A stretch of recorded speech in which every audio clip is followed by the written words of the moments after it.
How could things get any worse for Iran right now, as the US pelts the country with air power the likes of which it's never seen? The simple answer: yet more air power. Something massive just entered the Mediterranean as the third US aircraft carrier is closing in on Iran. This is a triple threat as the US goes all in and has a massive surprise in store for the Iranian regime. More carriers, more aircraft, and as you'll find out if you keep watching, the arrival of the third carrier strips away the last piece of leverage that Iran has. First, let's focus on the carrier itself. On March 8, the Jerusalem Post reported that the US has deployed the USS George H.W. Bush, which is now en route to the Mediterranean Sea. The carrier will join two others that the US Navy has in the vicinity of Iran, namely the USS Abraham Lincoln and the USS Gerald R. Ford. And like the USS Abraham Lincoln, this latest warship is another of America's Nimitz-class supercarriers. As all of this is happening, the USS Gerald R. Ford has crossed the Suez Canal and has positioned itself in the Red Sea, where it's reportedly lying in wait to deal with any attempts by the Houthis in Yemen to join the war on Iran's side. As for the USS Abraham Lincoln, it continues to send bombers and fighter jets into Iran's airspace, where they're wreaking havoc on targets on the ground as the US systematically dismantles every ounce of military might that Iran thought it had.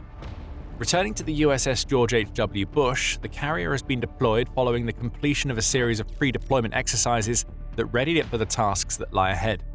USNI News reported on this training, noting that the carrier and its strike group had wrapped up composite unit training, which is an exercise that all carrier strike groups have to complete before they can be certified for national tasking. In other words, the training is complete and the carrier is ready for action. US fleet forces confirmed that with a simple statement that will send shivers through what's left of the spine of Iran's ruling regime. The GHWB CSG repeatedly demonstrated the accurate and rapid launch and recovery of its air assets. This training was intense, the same statement reveals. During a 28-day exercise, aircraft from the George H.W. Bush flew 1,586 sorties, making 693 arrested landings during daylight and another 682 in nighttime conditions. Carrier Group's commanding officer, Captain Robert Bibot, has said that his team is now ready for whatever lies ahead, stating, "Our job is to ensure that when they need us, whether for air superiority, strike, electronic warfare, or presence, we are ready to deliver immediately and without hesitation." The US has some very specific roles in mind for the USS George H.W. Bush. Stick with us as we'll be digging into what the carrier will be doing as it moves through the Mediterranean. Before that, the supercarrier brings plenty more firepower to a war that has been going in the US's favor from the moment it began launching strikes against Iran. Naval technology provides some of the basics, noting that the carrier has a crew of 3,250, which includes 160 officers. It's been operating as part of the US Navy since May 2009, and it packs a decent amount of firepower even before we get to the ship's contingent of aircraft. The carrier is equipped with a Lockheed Martin naval electronics and surveillance system, which covers the sensors, communication systems, weapons, and other electronic systems built into the ship. Speaking of weapons, the USS George H.W. Bush comes armed with Raytheon GMLS Mark 29 missile launchers, which fire NATO Sea Sparrow or Evolved Sea Sparrow missiles. Add a pair of Mark 49 guided missile launch systems and four 20mm Phalanx close-in weapon systems, which can fire in bursts of 20 seconds at a rate of 4,500 rounds per minute, and you get a heavy-hitting ship. But it's not the carrier itself that Iran has to worry about. It's the aircraft the carrier hosts. According to naval technology, the USS George H.W. Bush typically carries up to 56 aircraft, along with up to 15 helicopters. The ship isn't home to F-35s, as those carried by the USS Abraham Lincoln to deliver the stealth capabilities that the US still needs in Iran to take out isolated pockets of air defenses. But what the USS George H.W. Bush does bring to the fray are several fourth-generation F-18s along with Grumman EA-6B Prowlers and Grumman E-2C Hawkeyes. Aircraft can also be launched at a rate of one every 20 seconds, so it would take the US no more than a handful of minutes to get the warship's full complement of aircraft into the skies when needed. So we have another American powerhouse moving in on Iran. But why? We can tell you what the latest supercarrier isn't going to be doing: destroying Iran's warships. Frankly, it doesn't need to, as every major ship that Iran had has already been sunk. According to US President Donald Trump, the US took out 42 of Iran's ships in just 3 days of strikes during Operation Epic Fury, and it's ruined most of Iran's air force and much of its network of command and control centers. This doesn't necessarily mean that the USS George H.W. Bush won't be piling on the pain inside Iran itself, as you'll find out in a minute. But this carrier isn't arriving to do a job that the two other carriers surrounding Iran haven't been able to do already. So what is the supercarrier doing in the Mediterranean as it moves closer to Iran? There are a few potential answers to that question, and they start with one piece of leverage that Iran still has in its fight with the US, the Strait of Hormuz. Even as it's been bombed into oblivion, Iran has still been able to deploy small fast boats into the Strait of Hormuz to cause major problems for global shipping. For a little context, this particular strait is one of the world's key oil corridors. According to the BBC, Iran has already said that it will set fire to any ships that attempt to pass through the Strait of Hormuz while its war with the US and Israel is ongoing, which is a problem because about 20% of the world's seaborne gas and oil pass through the strait. And even though its navy has been nearly destroyed, Iran still has the ability to cause problems in this narrow waterway with its drones and fast boats. At only 50 kilometers or 31 miles wide at both its entrance and exit, the Strait of Hormuz provides a natural choke point that Iran can leverage to carry out its threats. What this means is that the 3,000 ships that pass through the strait every month have mostly come to a standstill. This amounts to billions of dollars of stalled shipping. In 2025 alone, about 20 million barrels passed through this one waterway, the BBC says, which adds up to almost $600 billion of energy trade. Iran knows that it can't hurt the US military, but it can strike at the pocketbooks of dozens of nations with this one piece of leverage that it has. Enter the USS George H.W. Bush. As Max Afterburner points out in his analysis of the journey of USS George H.W. Bush, it seems very likely that the supercarrier is going to be something of an escort ship for commercial vessels that are attempting to pass through the Strait of Hormuz. Iran's main go-to as a naval force is now these fast attack boats, and those boats turn into an exploding cantaloupe as soon as they get within range of a carrier. In other words, the boats unleash small hordes of drones when they come close to something they perceive to be a threat, which is where America's latest carrier deployment comes into play. So now that you have that as an issue, having that third carrier strike group there will allow you to escort commercial shipping through, protect commercial shipping from drones that can launch from these different naval assets, Afterburner explains. What this means is that the US can now have two of its carriers pinching Iran, which translates into bombarding Iran itself with yet more firepower, while one focuses on keeping the Strait of Hormuz clear so that shipping through the waterway can restart. This is clever by the US. It's a way for the country to offset criticism about the major oil price surge, which has resulted in a stock market slump caused by the disruption Iran has caused by exercising its last piece of leverage. If the Strait of Hormuz is reopened, then oil will hopefully drop back to below the $100 to $120 per barrel reported by the BBC on March 9th. A little firepower-based diplomacy, if you will, that will allow the US to continue its campaign in Iran without pressure being levied on the oil front.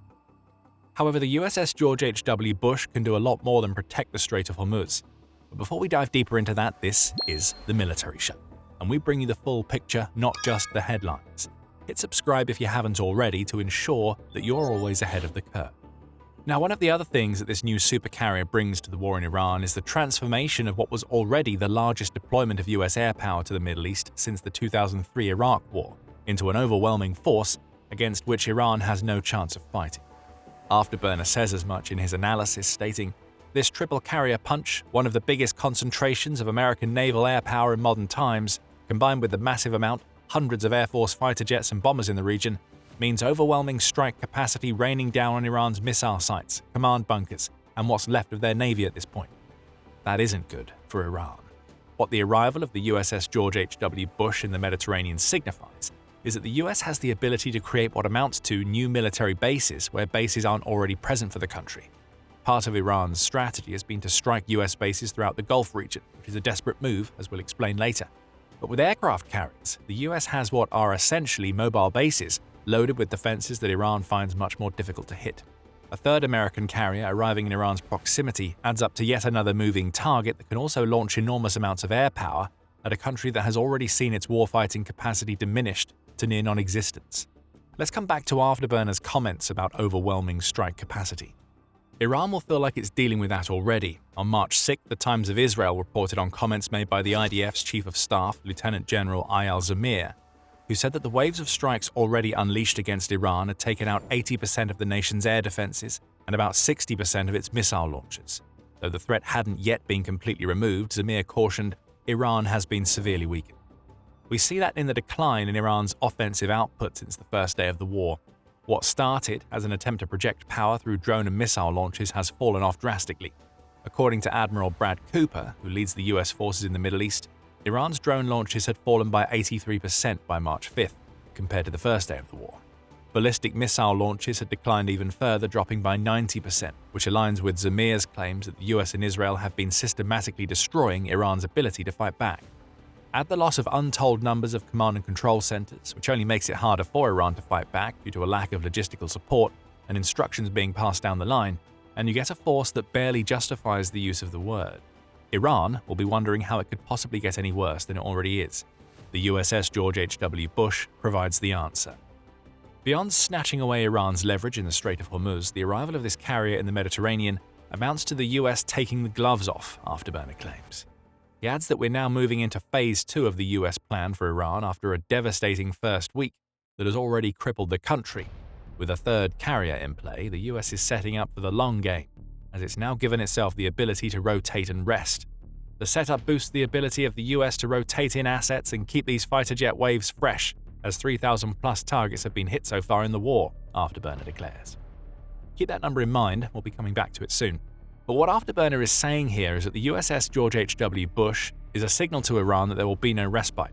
The US is accounting for pilot burnout and fighter jet maintenance requirements by bringing a third carrier into play. At least 2 carriers can now focus on hitting Iran in the Strait of Hormuz, while the carrier that has been rotated out handles repairs and other issues.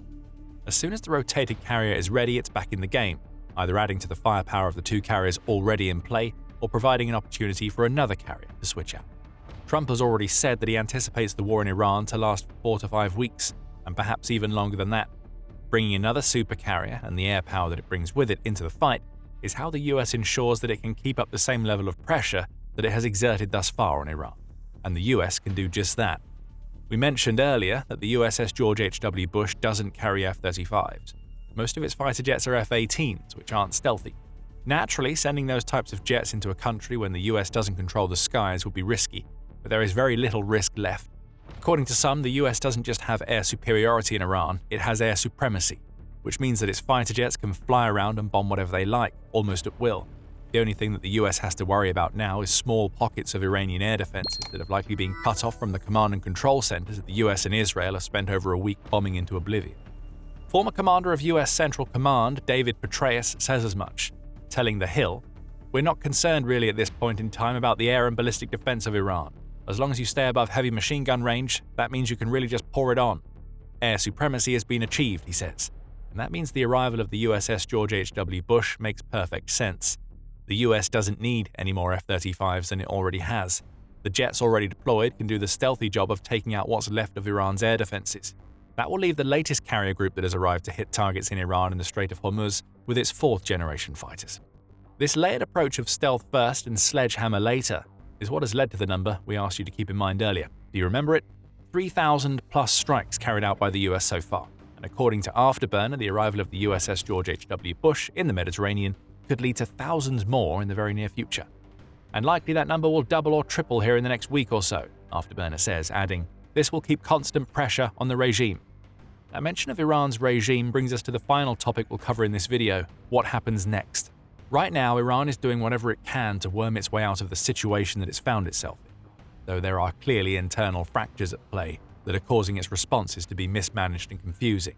On March 8th, Al Jazeera reported that Iran's president Masoud Pezeshkian had offered an apology to the neighboring Gulf states for bombing them in response to Operation Epic Fury. As limp an attempt as this may have been to curry favor with nations that Iran has tried to bully for years, the apology was essentially withdrawn hours later, amid Iran attacking targets in Kuwait, Bahrain, and the United Arab Emirates, among others.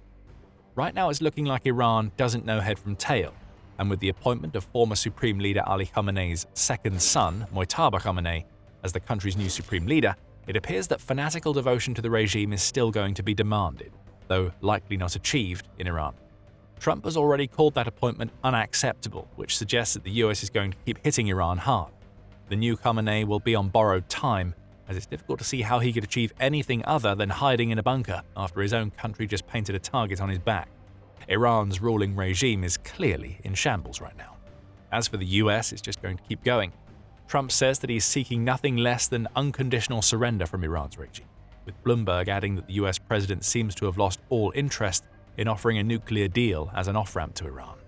The time to make that deal has come and gone, it appears, and it's clear that the US is looking to heavily influence the direction of Iran in the future.